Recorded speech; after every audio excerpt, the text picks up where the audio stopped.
Okay, welcome back to the Investigative Journal on this December 1st, 2015 day on our calendar. I'm your host, Greg Anthony, and you're listening to FirstAmendmentRadio.com.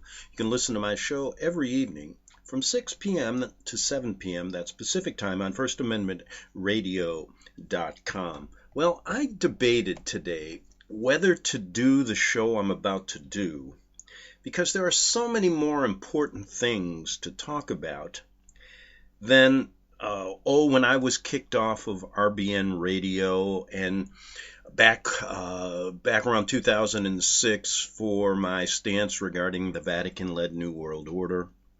And so many more important things than to question whether Alex Jones really is Bill Hicks, the comic that supposedly died when he was, I think, about 32 years old. He was born in 62, was in 1994.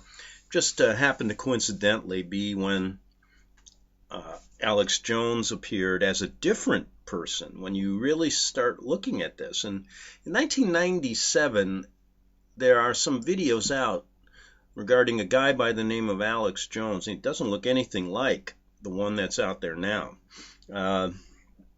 So I thought about this and I said, well, we've dealt with this subject before, and in a sense, the reason to deal with it is to give you an idea of how you can really be deceived with the internet as well as the mainstream media.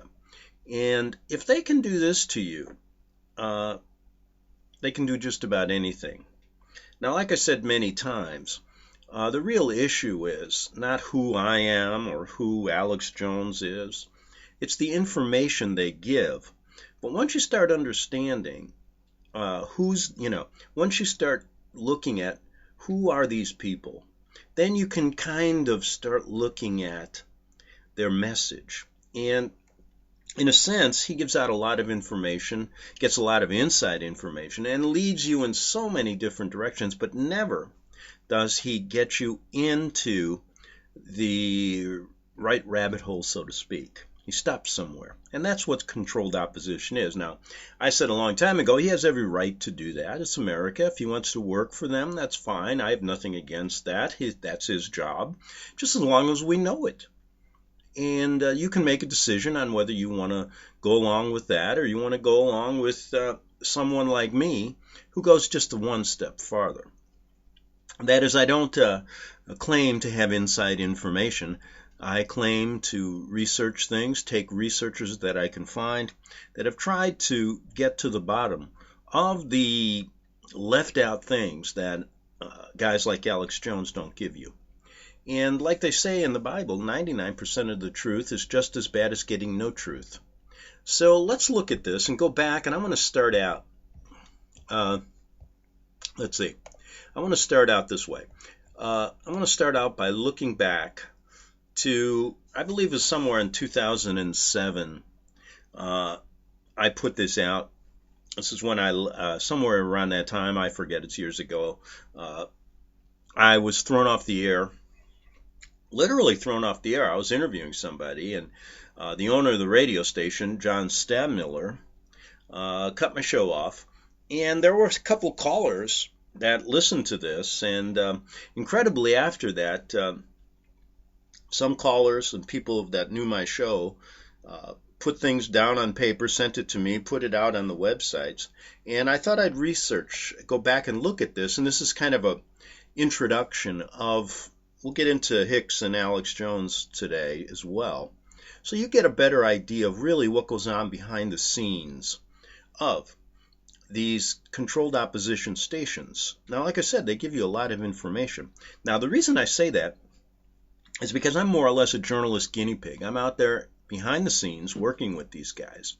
And I realized when I started with them, I was kind of naive. In fact, I had an idea, perhaps they're controlled opposition, but how do you really know unless you work with them? So let me preface this by saying I had a show on Genesis right after before or after Alex Jones's show. I'd been interviewed on his show for many times. He'd asking me to come on. Then I got my own radio station. And one of the things that I found interesting about him is before I went on, He was more curious about who I was than my message. And that's a sign that something's up. The message is the key. Now, then I got a show on RBN, and I was in Austin, Texas, so I got the first-hand view of what really was going on. Now, a lot of these guys, Jones, Stadtmiller, they're from this area. And so I can honestly say these are controlled opposition stations. And like I said again, my stance with them now is pretty much, hey, go ahead, do your thing.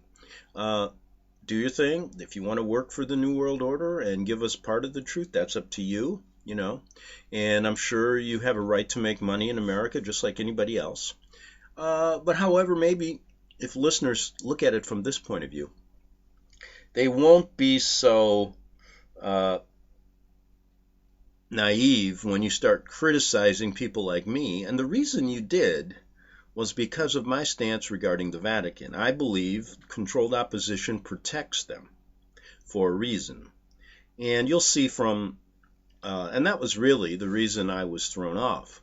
And I had private conversations with Stadtmiller, who said, listen, you got to get off this Vatican kick every day. Or you're a one-trick pony. And I said, well, listen, John, nobody else covers this. Well, his at that point, he wasn't going to just, it's too blatant to throw me off the air. What he did is he brought on a guy by the name of Michael Collins Piper from the American Free Press, who I also believe is a controlled opposition newspaper out of Washington, who basically was on for an hour a day, and all he did was blame everything on the Jews and said the Vatican was just a bunch of old priests up there in Rome twiddling their thumbs, and they have no money, etc., etc. So that was the way to kind of muffle what I was doing. But it didn't work, really, because more people were listening to my show than probably anybody else. And the reason was they didn't hear this story. They wanted to get the full truth and nothing but the truth. And whether you subscribe to what I said, or whether you subscribe to what Michael Collins Piper or Alex Jones or any of these guys say, that's up to you. You must have all the information on the table, and that's all I said. I said, you don't have to believe what I say. I said, but you have to understand that this is something that people don't like to talk about. And the reason it is because it's factual. Facts sometimes never get in the way of what these guys are trying to do. And what they're trying to do is selectively lead you in a direction they want, getting their orders from the top. And I am sure the CIA is involved in this. They were involved in the newspaper in Rome when I worked there in the 80s, and they funded that. Why wouldn't they fund people like Jones and Stadtmiller if they want to protect their interests and keep you away from what is the whole story? And once you get the whole story on the table, maybe you can make a decision. What is right, what's wrong? But they don't want you to even go there. Now, this goes back to 2007, and I mentioned that,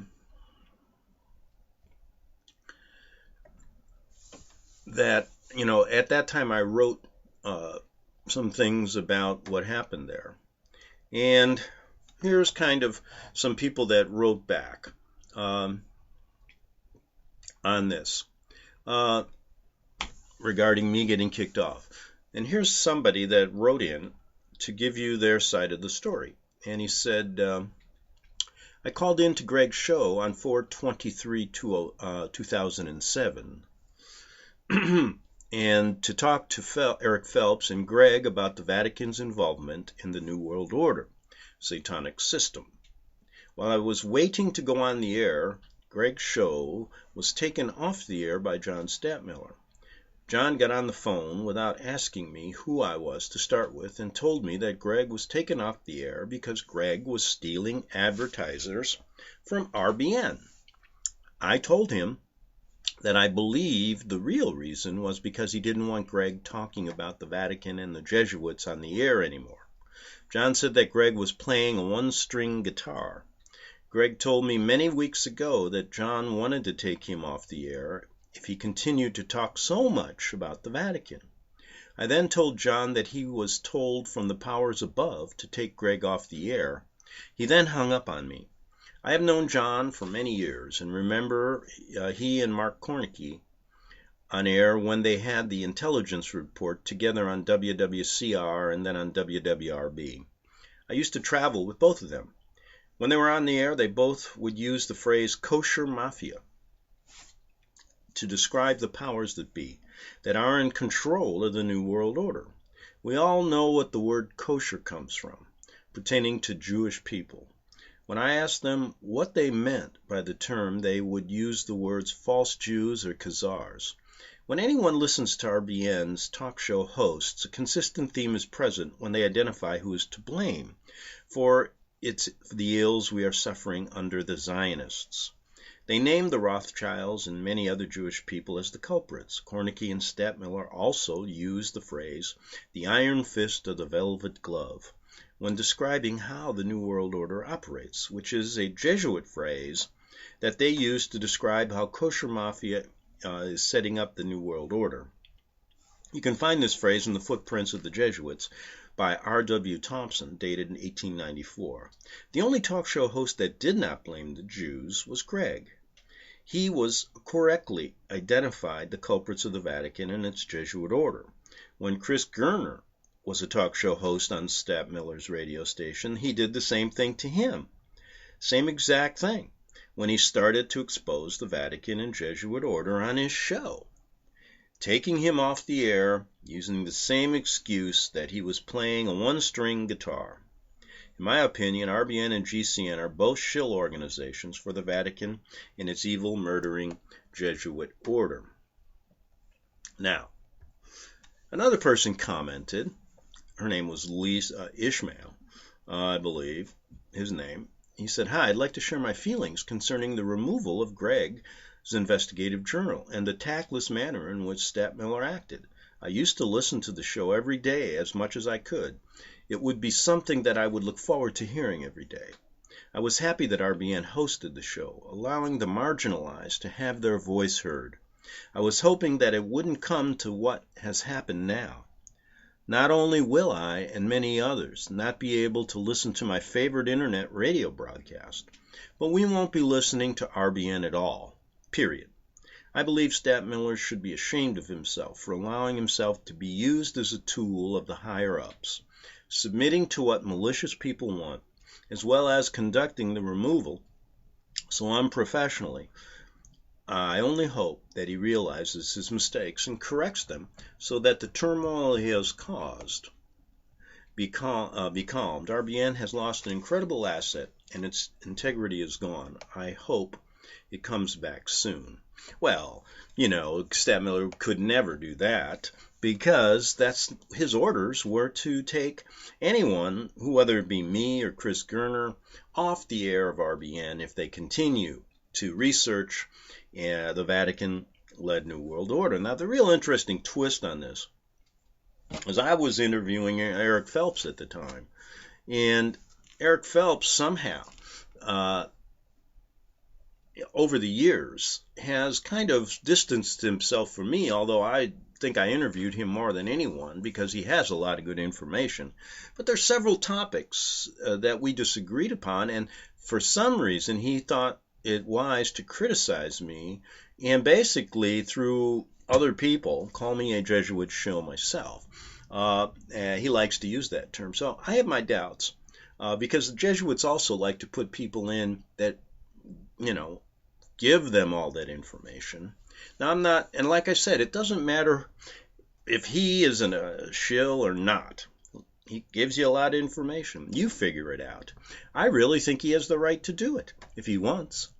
And I have the right to bring this information as I want. The only question mark is how many people we reach. And since they have more money, I'm talking about RBN, GCN, the whole thing, they reach a lot more people. And then they resort to tactics like lying about I'm stealing advertising. That is impossible. You cannot steal advertising. He doesn't own advertising.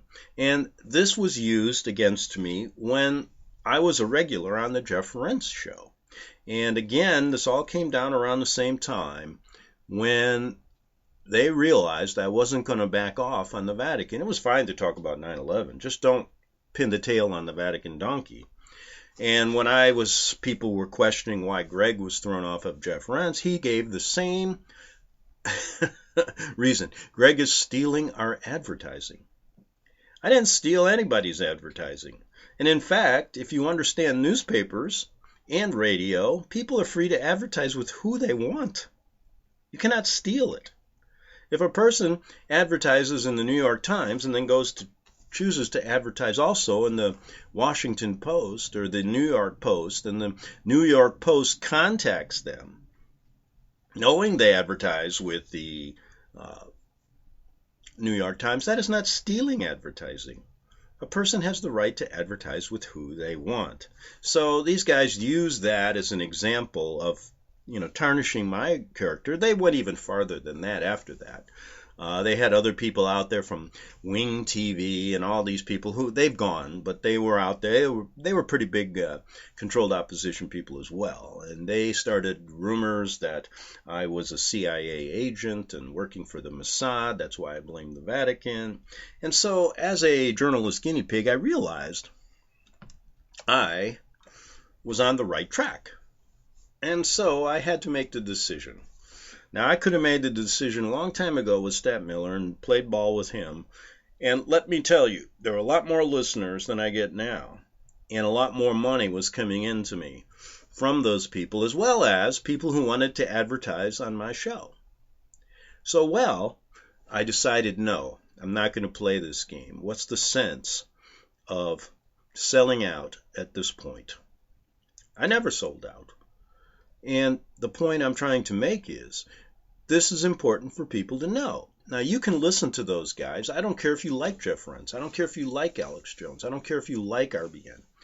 Listen to the other side of the stories they don't give you and put it all together and decide what you want.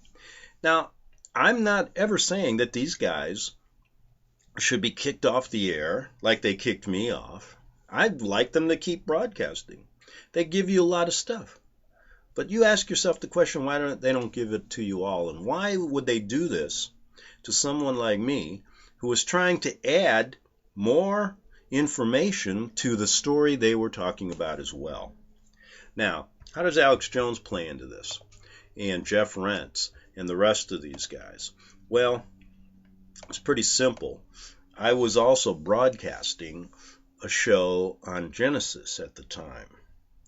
And when you start, and Alex is the big, back then, he didn't have half of what he has today in this huge thing he's built up. He's kind of like the alternative Rush Limbaugh, in a sense. And he has, I believed he had an enormous backing when I knew him in 2004, 5 through 7, and was a guest on his show many times, etc., etc., and then getting my own show right after or before, right around the same time he was on, or after him or before him sometime. One thing interesting, when you go to GCN, you have to sign something that says you will not criticize other talk show hosts. Now, the point I'm trying to make, who's going to criticize? I may not agree with the information they give, or I may say something like, well, why don't you give this information? That to them is criticizing, I guess. And so that gave me a clue something's up here. Now, the fact is, at the same time that this was going on, Alex Jones was always commenting on his show at the time that people like me were crazy. The Vatican had nothing to do with this. They are basically using the Vatican to protect the Jews. He was firmly in that. Well, he, in a sense, never really got to that point. Stat Miller was the guy who could give you the Jew-hating show. Alex was always more into the geopolitical, politicians are the evildoers. But he wouldn't go to the Vatican. In fact, at that time, he claimed anybody that talked about them, He would cut people off on his show, people that I knew that used to call my show, tried to get on his show just to see what he would do. I never told them to call, and they would never, or they get cut off, never get on, have to lie about what they were going to say. They screen calls, I guess. I never did. I could care less if people came on my show and talked about Jews or what. I'd just say, hey, listen, let's look at the other side of the coin too. And so I never screened any calls. Now, the point I'm trying to make is during this time, the same situation happened. I no longer on GCN, no longer on RBN, no longer a guest on Rents or any of these people. And it was very interesting. Around that time, Coast to Coast was calling me all the time to come on. George Norrie wanted me on the show, and I know why he did. So I said to him, George, I don't want to come on your show because I know who you are. And the reason I said, I don't care what you do, but I'm not going to come on there and you make a fool out of me, because that's what your intentions are going to be, because you were given those orders. And then they'd ask me several times, and I never did it. So this is a little bit behind the scenes of who these people were. Now, back then, well, let's see the tune that's changed. You don't hear, now, since Pope Francis came in, you see Alex Jones saying there's an evil Antichrist.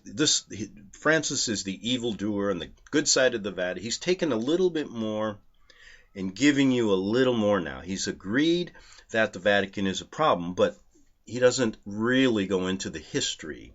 He won't tell you who killed Lincoln. He's not going to go into the Vatican's connection to Kennedy, I don't think. And if he did, with his theory now, it's only that there's a little evil section that's taking over the Vatican. And they're really a good group in there. And will the good survive? It's similar to Dan Brown. Now, to really understand how these guys operate, it's all confusing. You have people who, then you have other people that are really the dirt diggers, and I met those during the 9/11. I used to go to New York for the ceremonies there and interview people regarding 9/11, and they have this group of people back when they don't exist anymore, wherever they went, who knows, but they call Wing TV. Now, they would put out the 10 top shills, radio shills, in the alternative market. I was number 9. Alex Jones was number 1. We're all pooled together. And they do that for a reason, too, to confuse you even more.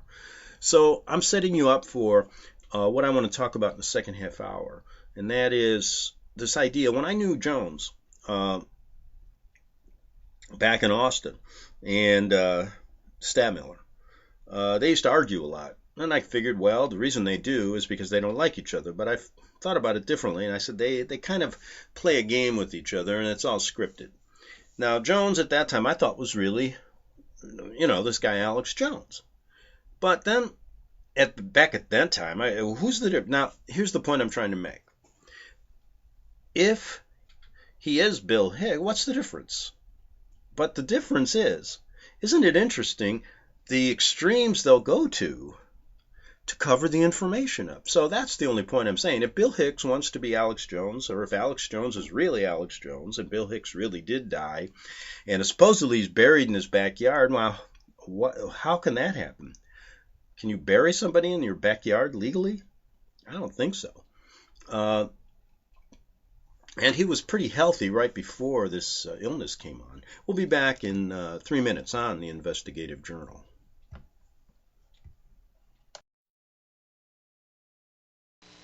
You're listening to FirstAmendmentRadio.com worldwide. Freedom is never free. We need your support today at FirstAmendmentRadio.com.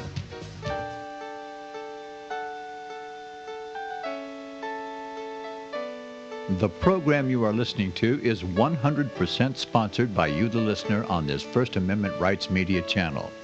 You will notice that there are few commercials on this radio network. There's a good reason for that. Corporate advertising dollars come with strings that limit program content. So without your help, these programs cannot continue on internet or our several affiliates. If you benefit by the educational law programs, we ask you to give.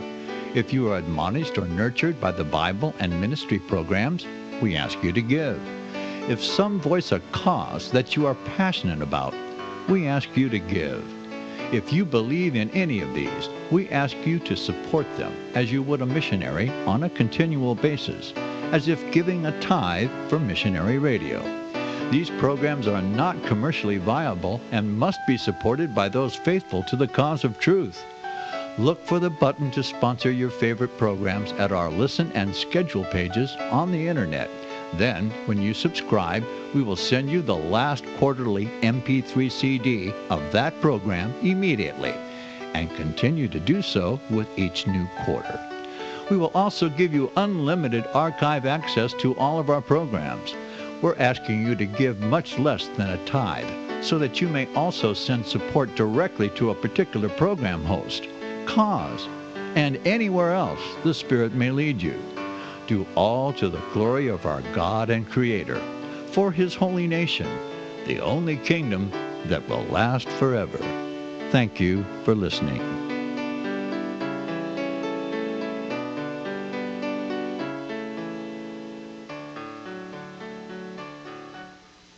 Since the beginning of time, kings have sought it, nations have fought for it.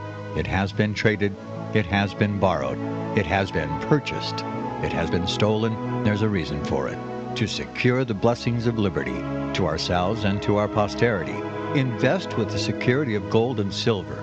Call Discount Gold and Silver Trading at 1-800-375-4188 or visit discountgoldandsilvertrading.net. Listen to Financial Survival with your host Melody Cedarstrom right here on FirstAmendmentRadio.com at 4 p.m. Eastern or 1 p.m. Pacific Time.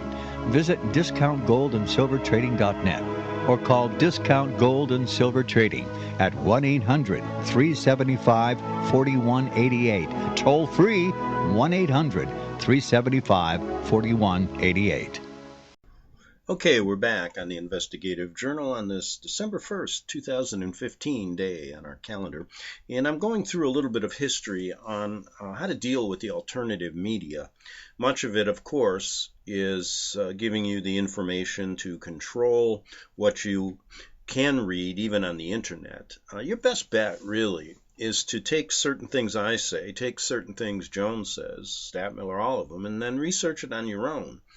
And don't let the facts stand, as according to Jones and Statmiller, don't let the facts stand in your way of believing them. They are there to really move the New World Order along and keep you away from what I consider to be an important story. So you figure that, I look at all the information. They'll give you resources. I'll give you resources. Others that do this, that talk about the Jesuits, will give you books and things to read. Do that. And then ask yourself the one question: why do they want to cover this up? Now, in a sense, I don't want to cover anything up.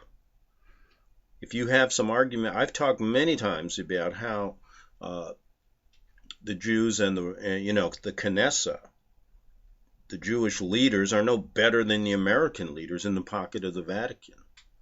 And that's the issue they don't want you to get to. And they don't want you to understand the real role this organization has with over 190 to 200 concordats, legal agreements with countries around the world. Whether it be a dictator or whether it be a democracy, they don't care. They are the glue that keeps the New World Order ticking, or moving, so to speak, and holding it together with information. So the point is, when I knew Alex Jones, I knew him for what he was, that chubby little guy that sounded like Rush Limbaugh, but giving you this basically alternative look at damning the media, damning the politicians. And I said to myself, then people started, as the years went on and I'd been away from that scene in Austin, I started getting emails that he wasn't really Alex Jones. He was Bill Hicks, and there's certain things that made sense. But then I used to say, maybe it could be a distraction as well. And why waste your time? But wasting your time is some right, I believe, a right you have. You can waste all the time you want. That's up to you. Do I consider this a waste of time? No, because behind the scenes, if you understand the depths they go to, the things they will do to keep you constantly in confusion, then you may sit down one day with a clear head and actually look at the facts. That's my hope. So then, people would come up with these videos, different clues, the thing they checked Alex Jones's history and found it didn't make sense, things like that, and you never know. You really never know. But then again, recently, someone sent me this. This was done, I think, in just about a year ago. So it's relatively new. And the information, one thing that came out is I didn't realize there was another Alex Jones prior to this one. I mean, the reason I say that is when you go and catch a couple of those videos that are still there on the internet, the guy that's proclaiming to be Alex Jones in 1996 or 97 looks nothing like the one that's there now. Now, the fact is, I didn't realize that. Interesting, and his voice was not the same. And I mean, the age was much different. He was much younger. Now, the point I'm trying to make is, somebody sent me this video, and I'm going to play it, and there's a lot of things you got to see.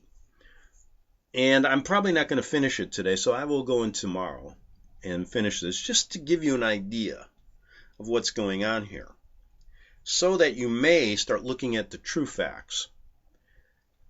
Now, the point is, I was interested in Bill Hicks years ago because I do stand-up comedy myself, as I did my show yesterday explaining that. So I knew his comedy, and he was cutting edge at times. There's nobody that went farther than he did, and he was kicked off. I remember he was kicked off of David Letterman, and then later Letterman recanted. I think he had his mother on or something. This was after supposedly Hicks was dead.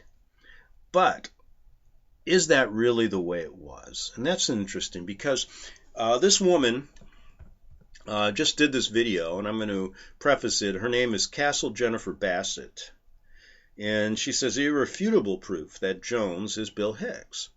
And she says this. She says French poet Charles Baudelaire, one that I overlooked over my years, even though I took poetry classes in high school. Can you believe you take poetry classes in college? Those were the most boring things I ever went to. I was an English major.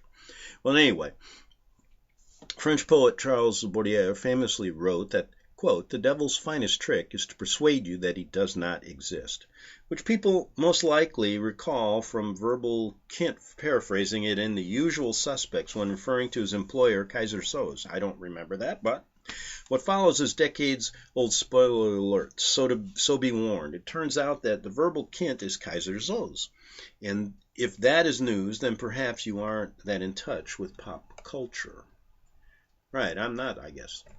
In order to hide in plain sight, one must not simply adopt a look and a name different than those which they seek to conceal, but to actively misdirect the observer like an expert magician. Good point. If then, someone like the late Bill Hicks, a famously acid-tongued stand-up comedian and social critic, wanted to disappear while remaining in the public eye, perhaps the easiest way to achieve this would be by becoming a conspiracy theory touting media host. Too crazy an idea to consider? Oh, you poor sheeple, she says, how you have been deceived. And according to a new video that you can watch on the internet, I'm not sure if she wrote this or somebody prefaced this, but what's the difference? According to a new video that you can watch on the internet or alternatively listen to on the radio in your Hicks, who passed away in 1994 supposedly due to pancreatic cancer, was in fact actually conscripted by the CIA, brainwashed, and now operates as the agent pro and Alex Jones. Misdirection? Well, maybe not.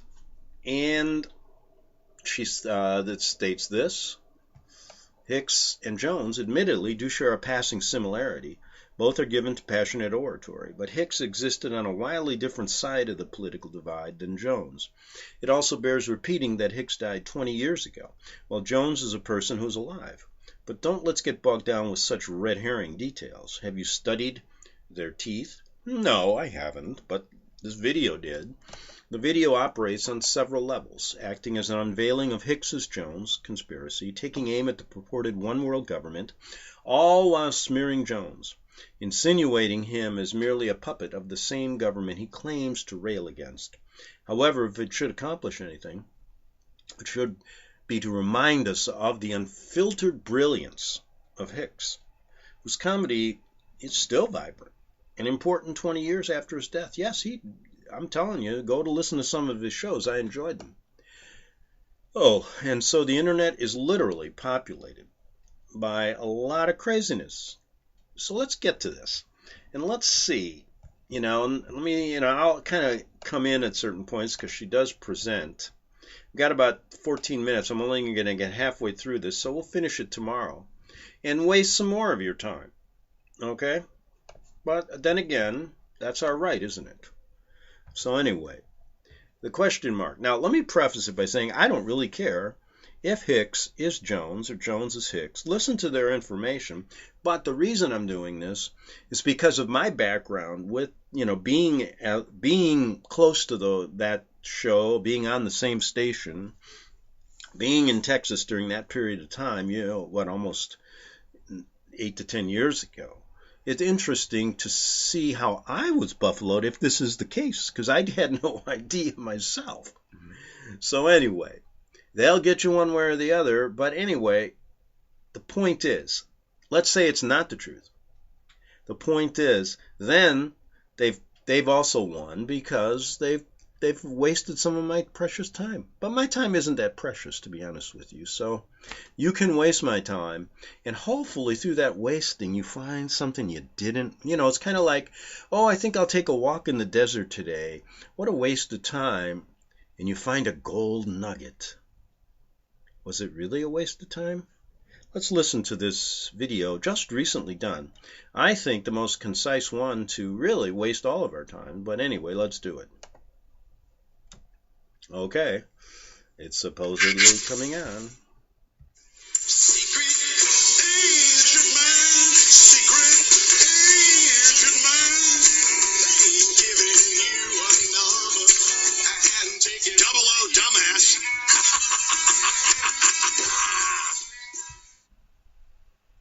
The best way to control the opposition is to lead it ourselves. There's this agenda in mainstream media, and I think it's fairly easy to back this up, to keep people stupid, docile, and apathetic, and therefore the elite who own these corporations and the families that own the corporations, even fewer people, their agenda is to keep us stupid and apathetic. That's why I love public access. And again, thanks for having me on. That was Bill Hicks. Go back to bed, America. Your government is in control again. Or I could admire someone who's a better comic than I am. Look at my furrows of worry. Look at my big bank account and my family. Has to be real. I don't think I have to tell you who's speaking. We got Jones here talking a little bit. The sound of his voice, and Hicks is being shown on this video. Or I could admire someone who's a better comic than I am. State power will always win. We'll paint you as a child molester, and we'll paint you as a methamphetamine manufacturer. We'll say any lie we want over our propaganda machine, the mainstream media, and we'll burn you and your children in your homes. So you just be apathetic, America. You stay docile, and don't you ever forget, you're free to do what we tell you. This video will provide irrefutable and immutable proof that Bill Hicks was recruited by the CIA to become the controlled opposition of the mainstream media. Bill Hicks assumed the identity of Alex Jones as he was continuously fed approved intelligence by his CIA handlers in order to create a truth movement of false hope. The information that Agent Hicks was given was for the sole purpose of directing and leading an awakening public to only the partial truths of what the one-world government is really up to. Alex. I mean, if you talk to Alex for any length of time, you discover all kinds of things that you didn't know about the world. We've blown it wide open. You have. You have absolutely blown it wide open. But it leaves me with a huge question for you, Alex. And it's you have uncovered the New World Order, which is deadly. It's full of what you call people who are criminals. Well, this is what I'm coming to. It's full of criminals, etc., who seek to run the world and will kill anybody who gets in their way. And you are almost, have been a lone crusader powering against them. So, how are you still alive? How are you still alive? How are you still alive? Why am I alive? No, which is the explanation. One, they don't exist. Or two, you're part of the conspiracy. No, let me tell you a story. No false narratives or redirected rants allowed, because this time we'll tell the story. Than we imagine. In fact, that's how I pitched it to the networks, exactly. I said, I'd like to do a show where I rid the world of all these fevered egos that are tainting our collective unconscious. And the guy at CBS said, will there be... Now, he's talking here about being a producer. It doesn't sound like a man dying. This was one of his last shows in 1993, he tells us. And let's listen. Sure. Boom, a check falls in my lap, and I'm a producer. I never knew it was that easy. All these years I've been trying to write scripts and characters and plots and stories that had meaning. Will there be... Sure, boom, I'm out. Let's hear that again. I'm out. Was he going to say Alex Jones? I'm a producer now. Where have you been all our life, boy? We've been looking for you in Hollywood. Forensic evidence. In an article at Pennsylvania.com titled Forensic Odontology, Missing and Unidentified Persons, it states, dental records have been used for over 200 years in this country for the identification of deceased. The teeth are uniquely qualified for identification in many ways, but especially since they are virtually impossible to destroy. They survive fire, decomposition, and submersion in water or earth for many years. This survivability and the fact that most persons have dental records is the key to the success of dental records for the identification of deceased. Even now, with many persons having no dental restorations, the teeth and their surrounding structures provide a myriad of distinct characteristics useful in identification. For the next images, we will be paying special attention to the distinct characteristics of the two top central incisors, the bottom right cuspid, and the bottom right lateral incisor as seen in this diagram.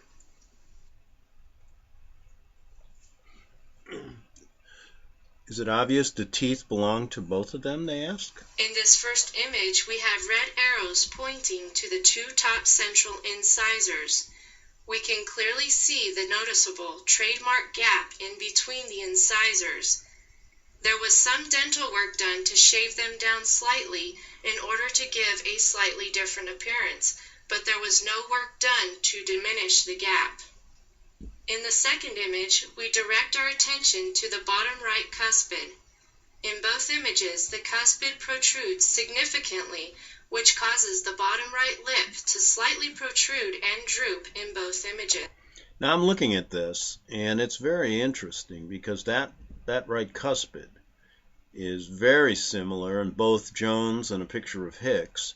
And the margin in the teeth in the front are exactly the same, again, a little bit smaller. Not the distance between the two front teeth, but the size of the teeth could be shaved a bit, but they look remarkably the same. The image on the left is a little more pronounced because the heavier bottom lip was reduced in size during plastic surgery, and we can clearly see that in the image on the right, the bottom right cuspid has been ever so slightly shaved down.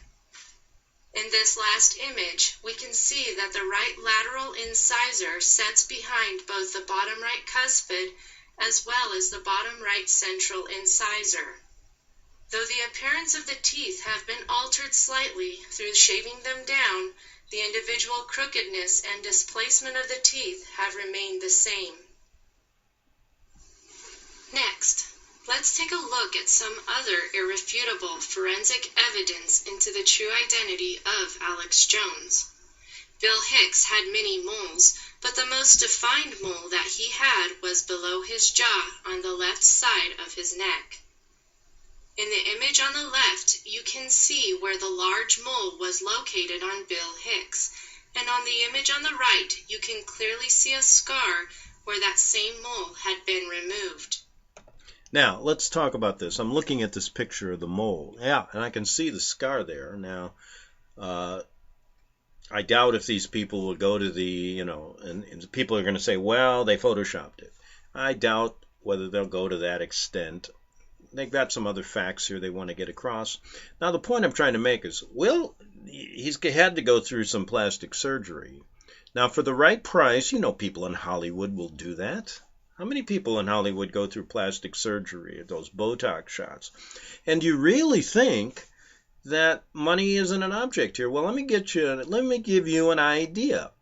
I do a lot of auditions myself, and I got this one audition notice to see if I wanted to go, and they were paying $2,500 to take, it's called Juvederm, and you had to go in for 3 days and take shots and do this, and you get paid the whole deal would have been $12,000. And I mean, I looked at it and said, I'm not going to that. But for money, people will do a lot. And don't kid yourself. I mean, there's certain distinct similarities between these two gents. So here we go. Most of Bill Hicks' moles were removed during plastic surgery, but if you look closely, you will find either scars, blemishes, or smaller freckles that were not removed because they were small and more likely to go unnoticed.